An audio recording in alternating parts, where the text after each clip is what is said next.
로마서에서는 바울이 복음에 대한 말씀을 하고 있습니다. 그 중에서도 오늘 본문은 찬양했듯이 하나님의 신실하심을 나타내고 있습니다. 하나님의 신실하심을 변증하는 단락이 오늘 본문의 내용이다, 이렇게 볼 수 있겠습니다. 첫 번째로 바울은 유대인들에게 있어서 유익이 무엇인가, 그들에게 받은 특권이 무엇인가를 묻고 있습니다. 유대인들에게 있어서 가장 큰 특권은 하나님의 말씀을 맡은 백성이다 라고 하는 것입니다. 어떤 민족도 누릴 수 없었던 축복 가운데 하나가 말씀을 받았다라고 하는 것입니다. 그러나 그들 가운데 신실하지 못한 사람들도 많았습니다. 율법은 소유했지만 삶에서 그 율법을 배반하는 경우가 많았기 때문인데요. 하나님의 약속을 받았지만 하나님의 백성답지 못했기 때문입니다. 그래서 하나님의 언약을 상실한 상태였습니다. 바울은 이 주장에 그들은 이렇게 반문할 수 있습니다. 그렇다면 하나님의 약속이 무효가 된 것이 아니냐?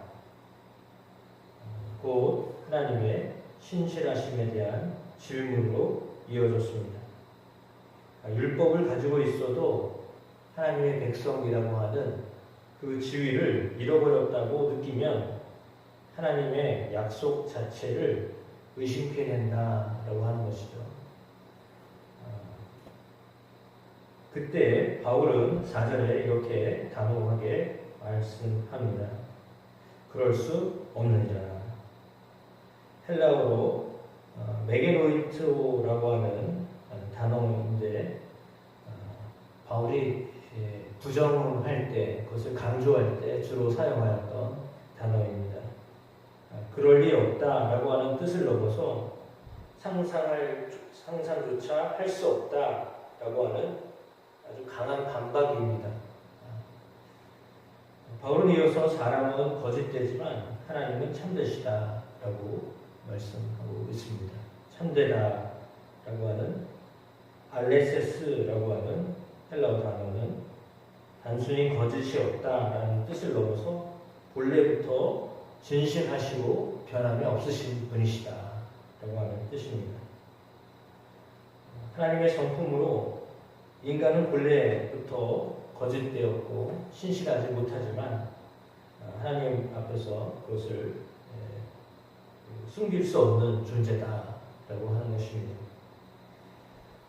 변함이 없는 하나님 앞에 인간의 잘못이 확연히 드러날 수밖에 없다라고 하는 것입니다. 그래서 인간은 거짓되지만 사람은 참되시다라고 하는 그 말씀. 이 말씀은 이 인간이 불신실함에도 하나님의 말씀은 결국 옳게 나타난다라고 하는 것이죠. 하나님은 언제나 공정하게 심판하신다라고 하는 말씀이기도 합니다. 오늘 이 말씀이 우리에게도 해당되는 말씀입니다. 신앙생활을 오래 했다고 하여서 지식이 많다 할지라도 삶의 내용이 말씀과 다른 성도들이 많다라고 하는 것인데, 그런 모습에도 불구하고 하나님이 신실하지 못하시냐라고 하는 거죠. 그러니까 하나님은 신실하신 분인데 그 말씀을 받았다고 하는 유대인들이 신실하지 못하다는 것 때문에 그러면 하나님도 신실하지 못하신 분이냐, 이렇게는 주장하지 못한다라고 하는 거죠. 그러니까 신실하신 하나님을 믿는다고 하는데 신실하지 못한 삶을 산다고 해서 그럼 하나님이 거짓된 분이냐, 그 말은 아니라는 거죠. 그것에 대해서 지금 말씀하고 있는 것입니다. 하나님은 언제나 옳으신 분이시다. 하나님은 언제나 바른 분이시다 라고 하는 겁니다. 그래서 이런 본문들을 오해하는 이들도 있었습니다. 우리의 불의함이 하나님의 의를 드러낸다면 오히려 죄를 더 많이 지어야 되겠다라고 하는 이게 말이 되는 건지 모르겠는데 그런 식으로 생각했던 사람들도 있었던 것 같습니다. 그래서 그들에게 이런 왜곡된 주장들, 악을 통해서 선을 이룰 수 있다라고 하는 식의 위험한 논리인데 하나님은 은혜를 악용하는 태도에 대하여서 지금 바울이 강력하게 반박하고 있는 것입니다. 그들은 정죄받는 것이 마땅하다라고 말합니다. 하나님의 은혜가 죄를 합리화하는 도구가 아니라 죄에서 돌이켜서 거룩한 삶으로 나아가게 하는 능력이 된다라고 하는 것입니다. 물론 우리도 이러한 오리에 빠질 수도 있습니다. 하나님은 사랑이시니까 라고 하는 거기에 그것에만 집중하다 보면 하나님이 다 아시니까 내가 죄를 지었어도 그냥 넘어가실 거야 라고 하는 그런 자기 합리화, 죄에 대한 합리화를 할 때 그런 유혹 앞에 우리가 무너지기도 합니다. 그러다 보면 회개에 대한 감각이 흐려지게 되겠죠. 그럴수록 우리는 하나님의 참되심 앞에 나아가야 하겠습니다. 그러니까 하나님이 신실하신 분이신데 그 신실하신 하나님 앞에 우리가 죄인이다라고 하는 것을 깨달으면서 하나님께로 돌이킬 수 있는 은혜를 하나님이 우리에게 주셨다라고 하는 거죠. 우리가 넘어져도 다시 일어나 걸어갈 수 있는 이유가 바로 거기에 있습니다. 오늘 이 말씀 앞에 서서 우리 자신을 살펴봅니다. 말씀을 알면서도 그 말씀에 합당하지 않는 삶을 살고 있지는 않는가.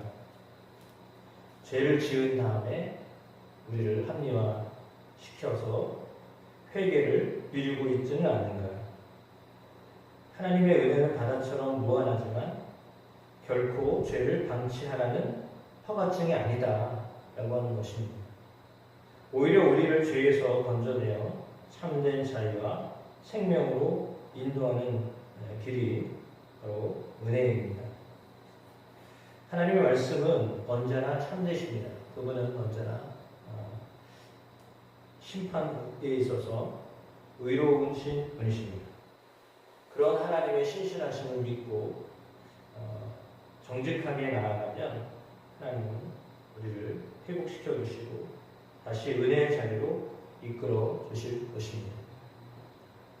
믿음이 있는가 없는가 라고 하는 것은 죄를 대하는 태도에 대해서 볼 수 있습니다.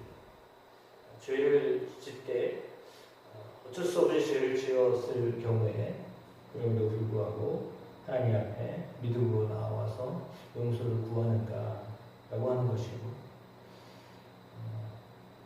그러나 그럼에도 그렇지 않은 사람들 죄에 대하여 전혀 무감각하고 잊고 있지는 않을까 라고 할 때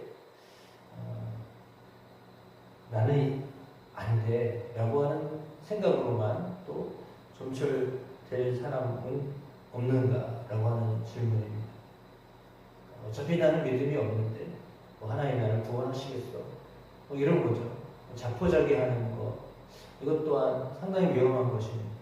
왜냐하면 믿음이 사실 믿음도 하나님의 우리에게 허락하신 선물인데 자기가 스스로 믿음을 가지고 있는 것처럼 생각했다가 보니까 믿음이 없거든요. 그러면 나는 그러면 구원 못 받는 사람인가? 라고 하는 그런 생각을 할 수도 있잖아요. 그럴 때 하나님 도와주세요 라고 기도하고 그때야 정말 하나님을 의뢰해야 할 때인데 자기는 안 되니까요. 자기는 믿음도 없으니까요. 그러면 그때 그거를 깨닫고 하나님께 나오면 되는데 그게 아니라 자기가 스스로 아무것도 할 수 없는 믿음도 없는 사람이다 라는 것을 알았을 때 하나님 도와주십시오. 나의 믿음 없음을 도와주십시오. 내가 하나님을 의뢰하지 않아야겠고 그냥 내가 스스로의 어떤 힘으로 구원받으려고 했습니다 라고 하는 그런 회개를 해야 하는데 그렇지 않으면 이제 구원의 문턱 앞에 왔다가 주저앉게 될 수 있다라고 하는 것입니다. 자유라고 하는 것은 참 하나님 우리에게 주신 상당한 선물입니다. 믿는 사람이나 믿지 않는 사람이나 하나님이 다 자유를 주셨는데 그 자유함을 가지고 그 자유함을 어떻게 처리할 것인가 라고 하는 것에서도 역시 믿음을 분별할 수 있습니다. 아까는 죄에 대하여 어떻게 이렇게 분간하느냐에 따라서 믿음이 있냐 없냐라고 말씀드렸지만 자유도 역시 마찬가지입니다. 자유가 있는데 믿지 않을 자유도 있고 믿을 자유도 있고 그렇습니다.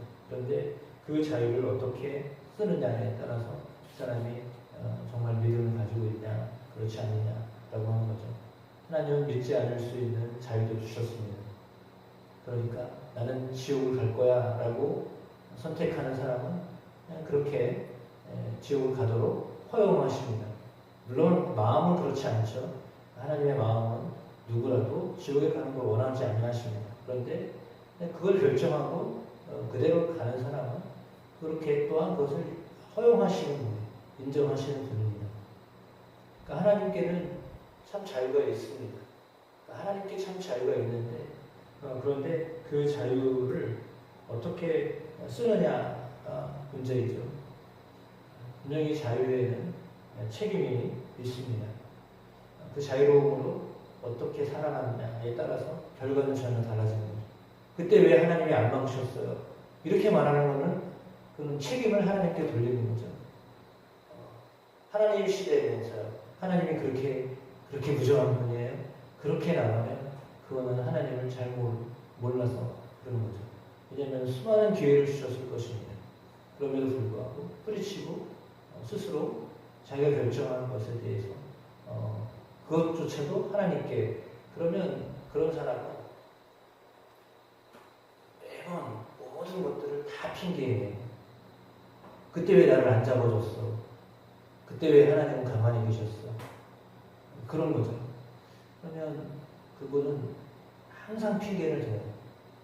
뭐든지 핑계를 대요. 자기의 어떤 책임을 생각 안 하고 뭐든지 그런 어떤 상황이나 이런 것들을 다 핑계를 대요.